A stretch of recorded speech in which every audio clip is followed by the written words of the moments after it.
If if you can trust yourself when all men doubt you, but make allowance for their doubting too. This is one of the first lines in Rudyard Kipling's poem If, and it captures something that I see as being really foundational to one of the puzzliest puzzles that I've ever had the pleasure to puzzle at, which is this puzzle of how do you be as trustworthy as you are and not more, and how do you build trust with people from a place of starting with less trust or even distrust. And I've been thinking about this in some ways for like a decade, and in particular over the last few years as I've started developing a framework that I call the non-naive trust stance. So this is the first of a series of videos to explore different dimensions of that. And for the first one, I'm starting with this quote: "If you can trust yourself when all men doubt you, but make allowance for their doubting too." So this is kind of a puzzle, you know, if I know that I'm not the sort of person who would do whatever, and you say to me, like, I think you're trying to whatever me, or something like that.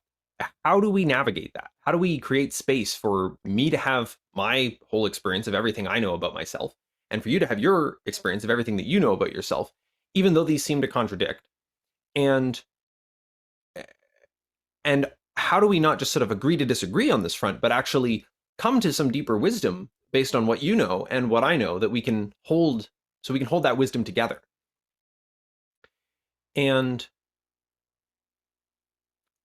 one thing that I find really powerful for this is to really focus on the obvious fact that people can't trust what they can't trust.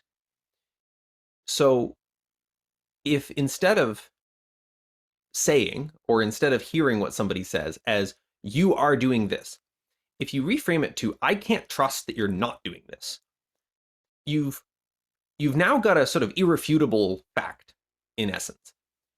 If the person can't trust that you're not doing something, you know, harmful or threatening to them in whatever way, then they actually can't trust that. And unless something changes, and it could be very simple, it could be even once they've said that and it's been received by you, then they might kind of go, "Oh, okay, well, it feels like you're listening," and that already creates some sort of difference. But it might not. And you don't get to guarantee that any particular thing that you might do will allow them to trust that you're not the kind of threat that they think you are. You don't ever get to guarantee that, but you can play around with it. You can explore, how might I engage with this person's trusting process in such a way that would enable them to trust me, if in fact it would be wise and appropriate for them to trust me with some additional information.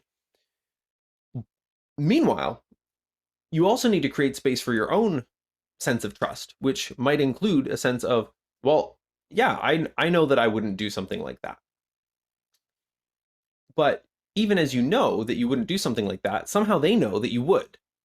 And so you've got a situation where probably both of you have an overgeneralization about something, and you don't actually know how things are going to play out. And so there's a space of humility or something like that involved in being able to say, well, I really don't think I would do something like that, but this person seems to think that everybody does that to them, whatever that is, and or that everybody like me does, and I can't know for sure that I wouldn't do that, especially since I don't know what kind of situation I'm actually in with this person, given that I've never been in a situation where it's played out in the way that they seem to fear it would play out.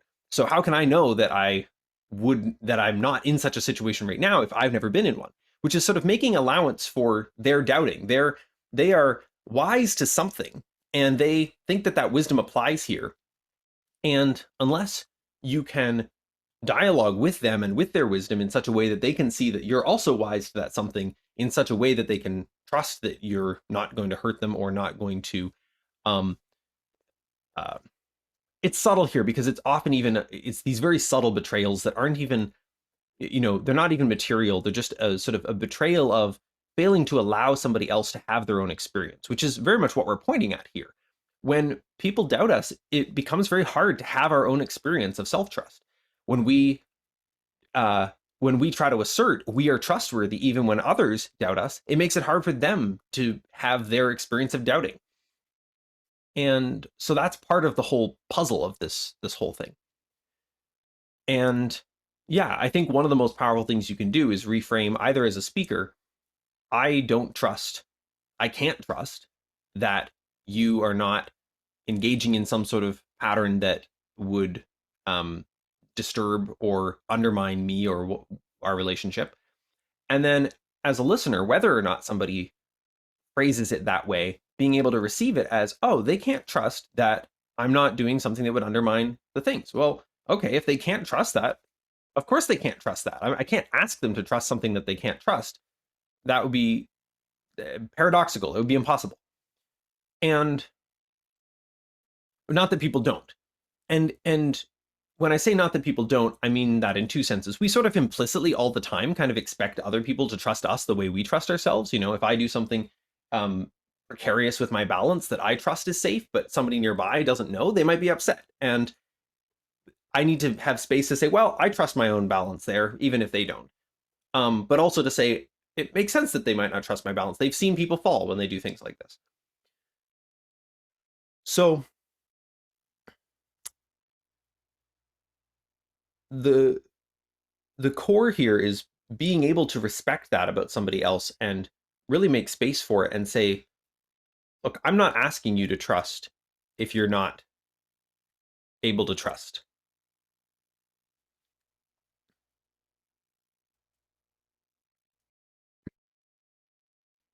And I'll continue that thought in the next video I upload, which I'll put a link to maybe right here if I can do that, and in any case in the description. Let me know your thoughts in the comments. I'm really interested in hearing how people respond to this and in diving deeper into some examples that might come up for you.